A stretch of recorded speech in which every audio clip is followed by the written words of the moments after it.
dan berserah. Ku nyatakan Kau yang berkuasa dalam lembah. Kau setia, Kau cahaya hidupku.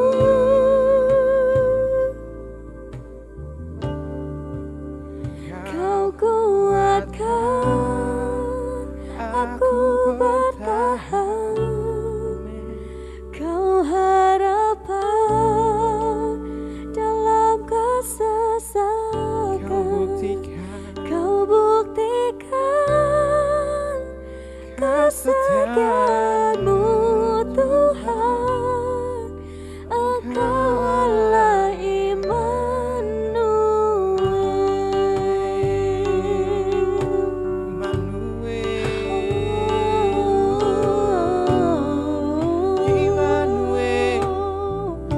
Kau besertaku, Kau yang lingkupiku.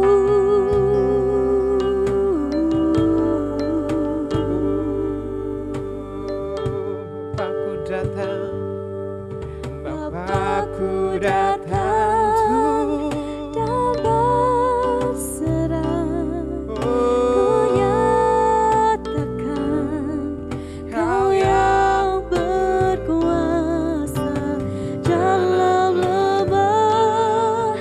Kau setia, Kau cahaya hidupku.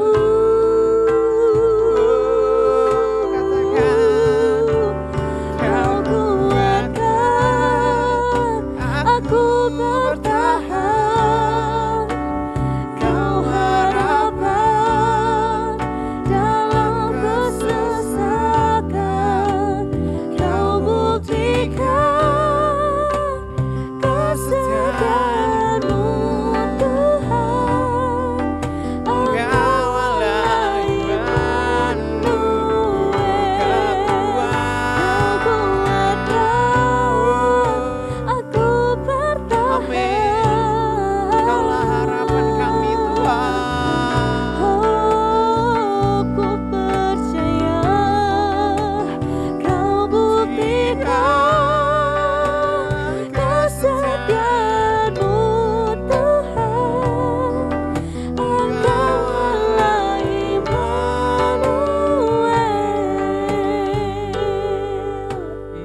Kaulah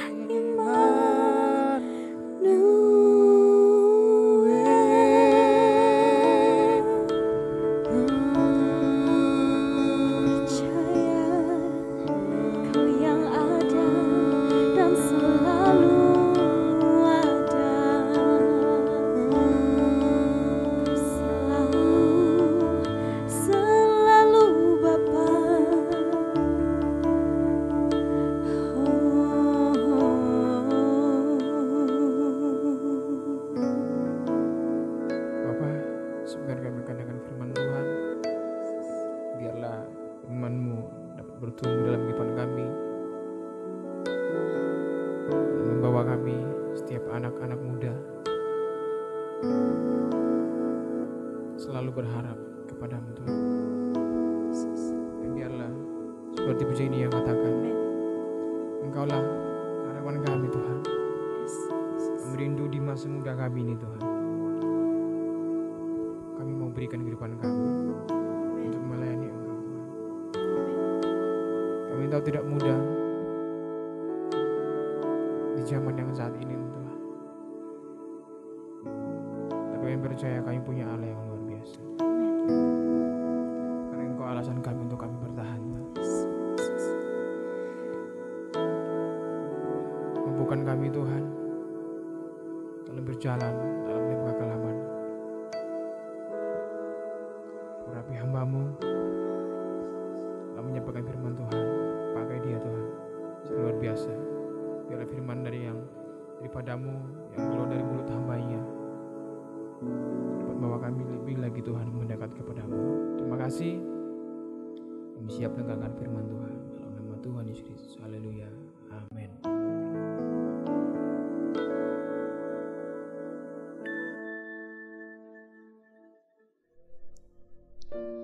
Shalom teman-teman semua, ya, mengucap syukur kepada Tuhan walaupun kita lewat ibadah online saat ini, tapi nggak mengurangi sukacita kita untuk sama-sama kita menyembah Tuhan, bahkan kita mau diberkati lewat kebenaran firman Tuhan, ya. Teman-teman semua, sore ini Koa akan menyampaikan renungan firman Tuhan yang saya kasih judul yaitu lawan terbesar kita. Siapa sih sebetulnya lawan terbesar kita, ya? Ada banyak tokoh yang begitu hebat, ya, tetapi mereka kalah dengan dirinya sendiri.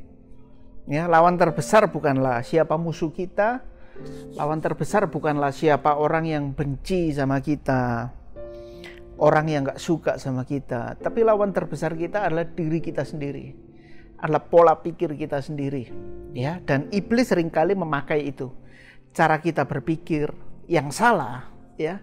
Iblis menyalahgunakannya, ya, dia akan memprovokasi kita dan lain sebagainya. Kalau teman-teman perhatikan, ya, dimulai dari Hawa ketika si setan menghampiri dalam wujud ular, ya, yang coba iblis rayu dari Hawa adalah cara berpikir, ya. Bukankah, ya, ada buah, ya, yang nggak boleh dimakan. Padahal Hawa tahu betul bahwa buah pengetahuan, ya, buah pengetahuan itu tidak boleh dimakan.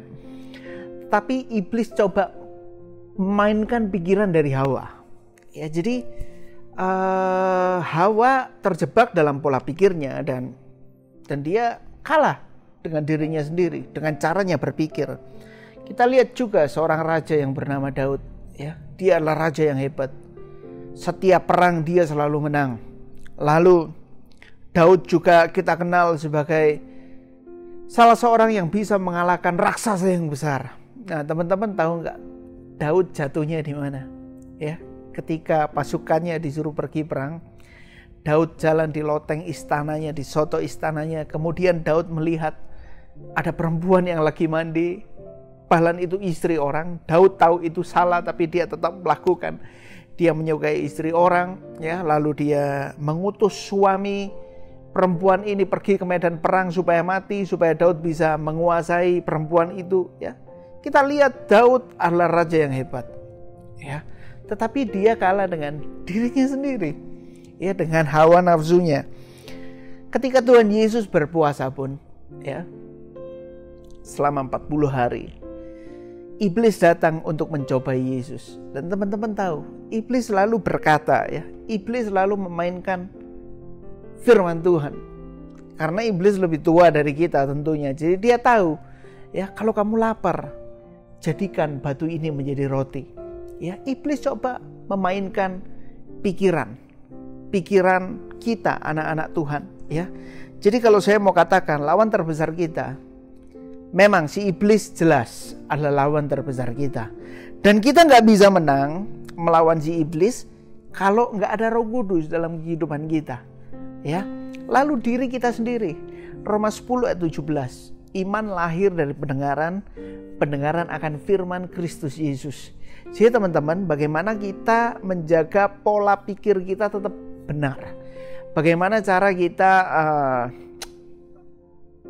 memperhatikan mindset kita sehingga iblis tidak dapat mengadu domba kita, iblis tidak dapat memainkan dendam karena ketidaksukaan kita kepada orang lain. Nanti kita akan mudah terprovokasi. Ada beberapa langkah yang perlu kita perhatikan, ya. Lawan terbesar kita adalah diri kita sendiri. Kita adalah karya dari pikiran kita. Kita adalah buah dari pikiran kita. Ya, kalau pikiran kita gelap, mata kita gelap, tindakan kita juga akan menjadi gelap. Ya, saya akan baca dalam Matius 6 ayat 22. Ayat ini mengatakan mata adalah pelita tubuh. Jika matamu baik, teranglah seluruh tubuhmu. Jika matamu jahat, gelaplah seluruh tubuhmu. Jadi jika terang yang ada padamu gelap, betapa gelapnya kegelapan itu. Nah, teman-teman, ya. Jadi ayat ini mengatakan Matius 6 ayat 22, mata adalah pelita tubuh. Jadi apa yang dilihat oleh mata akan dikirimkan ke otak sehingga menghasilkan sebuah pikiran. Firman Tuhan katakan, kalau mata kita jahat, maka seluruh tubuh kita jahat. Tapi kalau terang yang ada pada kita gelap, betapa gelapnya kegelapan itu. Jadi ada sebuah lagu yang mengatakan, firman-Mu pelita bagi kakiku. Ya, Daud katakan, kalau orang pada zaman dulu mereka jalan di tengah hutan, jalan pada waktu malam hari, pelita itu ditaruh di sepatu, ya, ditaruh di kaki. Supaya apa? Supaya menerangi jalannya. Ya, jadi kehidupan kita nggak bisa benar-benar pulih, kehidupan kita nggak bisa benar-benar jadi berkat atau dampak kalau hidup kita gelap. Jadi hidup kita harus diterangi oleh firman Tuhan, ya. Jadi langkah yang pertama adalah cintai firman Tuhan. Cintai firman Tuhan Yesus Kristus. Ya, kita dipermudah dengan Alkitab, ya, Alkitab di HP. Ya, kita bisa dengar YouTube khotbah setiap hari dan lain sebagainya untuk meningkatkan iman kita. Jadi teman-teman, ayo, langkah pertama, bagaimana kita bisa menang melawan iblis? Bagaimana kita bisa menang mengatasi diri kita sendiri, pola pikir kita? Yang pertama, jelas, kuasai diri kita dengan firman. Cintai firman Tuhan Kristus Yesus. Anak-anak muda kalian mungkin sangat happy, sangat senang kalau misalnya kalian di chat sama orang yang kalian suka, ya. Kalian lagi suka nih sama seseorang, lalu tiba-tiba dia chat kalian akan sangat senang, ya. Begitu juga kecintaan kalian akan firman Tuhan. Hidup kita akan kering, kita akan salah ambil keputusan dalam setiap masalah yang kita hadapi kalau hidup kita nggak dipenuhi dengan firman. Ya, jadi penuhi hidup kita dengan firman Tuhan. Matius 6 ayat 22 sekali lagi mengatakan, mata adalah pelita tubuh. Jika mata kita baik, pola pikir kita baik, maka teranglah seluruh tubuh kita. Tapi kalau mata kita jahat, tubuh kita jahat, jadi terang yang ada padamu gelap, betapa gelapnya kegelapan itu, ya. Jadi ayo kita mengalami pemulihan, ya. Banyak orang yang kuat seperti yang saya katakan tadi, Daud. Lalu ada Simpson, kita lihat manusia yang paling kuat. Dengan rahang keledai dia dapat mengalahkan 1000 orang. Bayangkan, ya. dengan rahang keledai, Simson dapat mengalahkan 1000 orang. Teman-teman tahu nggak? Simson kalah karena apa? Ya karena rambutnya dipotong. Dipotong oleh siapa? Ya, dipotong oleh ceweknya Simson. Ya, kelemahannya dia di hawa nafsunya dia. Jadi Simson bisa mengalahkan siapapun, tapi dia kalah dengan dirinya sendiri. Dia nggak bisa menahan hawa nafsunya. Ya, lalu hal yang kedua adalah menawan pikiran kita. Bagaimana itu cara menawan pikiran kita?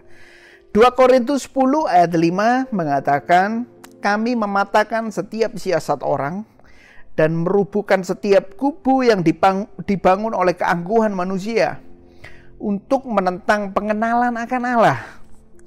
Kami menawan segala pikiran dan menaklukkannya kepada Kristus. Ayat ini begitu luar biasa ya. Saya dapat rema yang luar biasa dari ayat ini.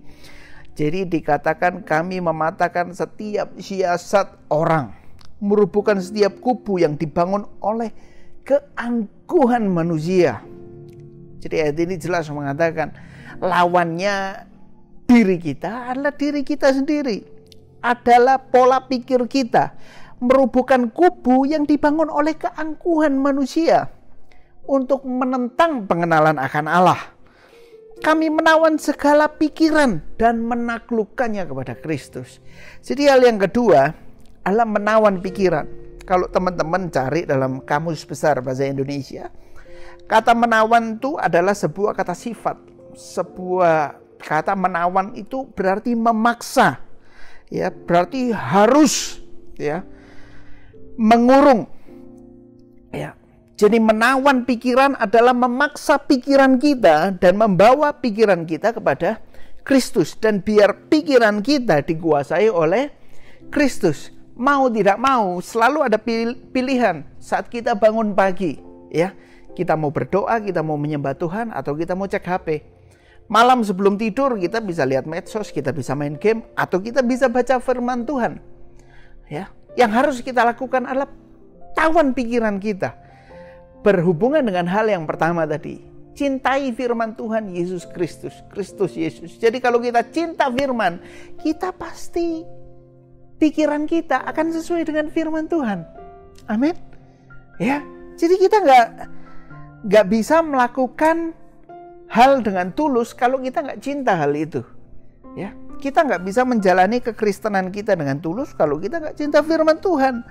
Jadi kita menawan pikiran kita, itu hal yang kedua. Memaksa pikiran kita. Mungkin ada pikiran jelek, mau menjelekkan seseorang, tapi dalam nama Yesus, udahlah, aku juga punya kekurangan. Ya, misalnya kita mengalami masalah, ada hal-hal buruk yang mau kita lakukan, dalam nama Yesus, aku mau pikiranku dikuasai oleh Kristus. Kita mau berbuat dosa ini misalnya ya, dalam nama Yesus, Tuhan Allah Roh Kudus kuasai pikiranku. Ya, jadi kita menawan pikiran kita sehingga perilaku kita akan menurut dengan pola pikir kita, dan tindakan kita, pikiran kita akan sesuai dengan firman Tuhan Yesus Kristus kalau kita cinta akan firman. Yang pertama, cinta akan firman Tuhan. Roma 10 ayat 17, iman timbul dari pendengaran akan firman. Yang kedua adalah menawan pikiran. Kalau kita suka baca firman, kalau kita menyukai firman Tuhan, hal yang kedua, menahan pikiran bukanlah hal yang susah.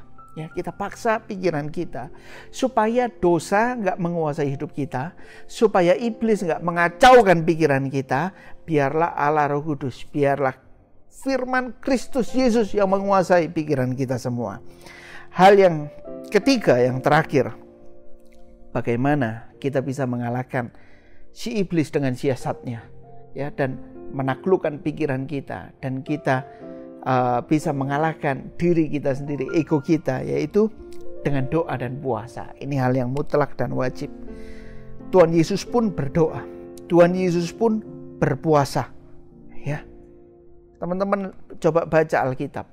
Tuhan Yesus berpuasa ketika malam capek, murid-murid pada tidur. Tuhan Yesus berjalan sendirian ke Taman Getsemani. Dia berdoa di situ. Firman Tuhan juga mengatakan pagi-pagi benar Tuhan Yesus datang berdoa. Teman-teman, Tuhan Yesus aja yang manusia 100% dan Allah seutuhnya, dia berdoa.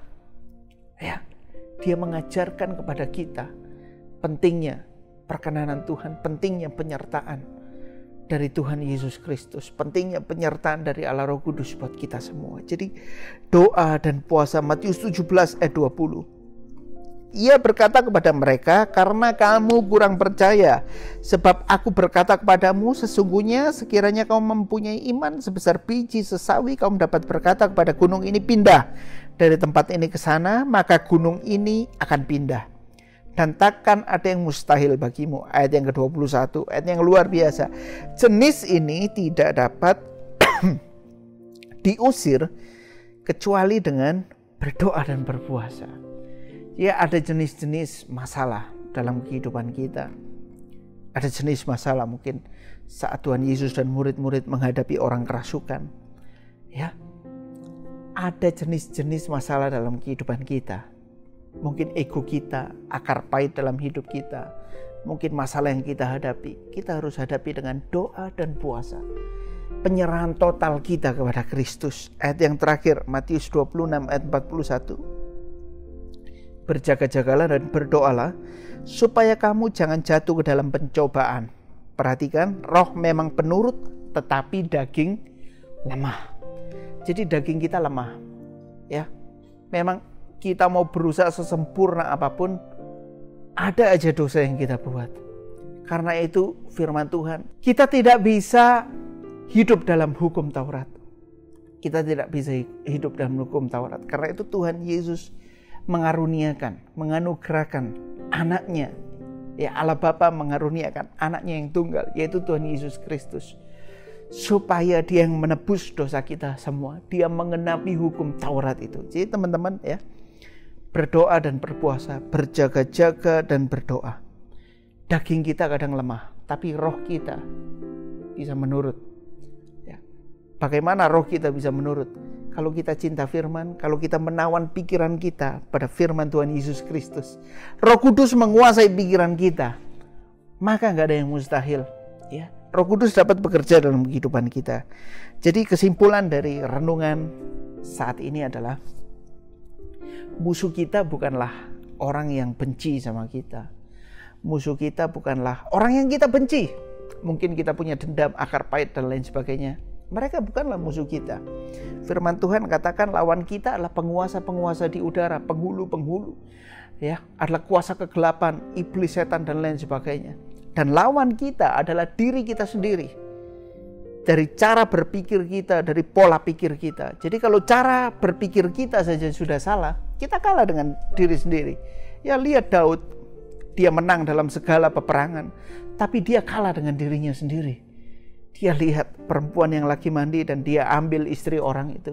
Kita lihat Simpson, dia dapat kalahkan 1000 orang dengan rahang keledai yang dari bangkai keledai ya. Dia kalahkan 1000 orang. Simpson kalah dengan siapa?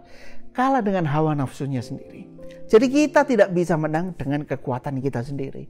Kita perlu Tuhan, ya.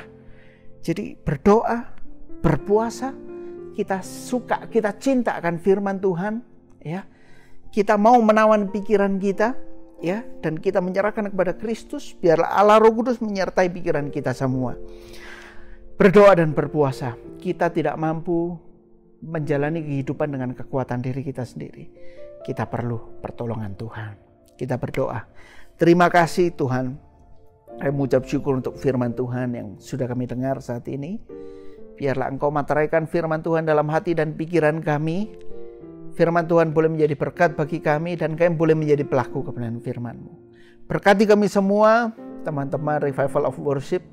Kami hidup dalam kekudusan dan pikiran kami dikuasai oleh firman Tuhan. Terima kasih Tuhan, berkati kami semua, jauhkan kami dari mara bahaya, kecelakaan, sakit, penyakit. Di dalam nama Yesus, Engkau memberkati kami semua. Haleluya. Amin. Shalom teman-teman, sampai jumpa di ibadah RUW Sabtu depan. Tuhan Yesus memberkati.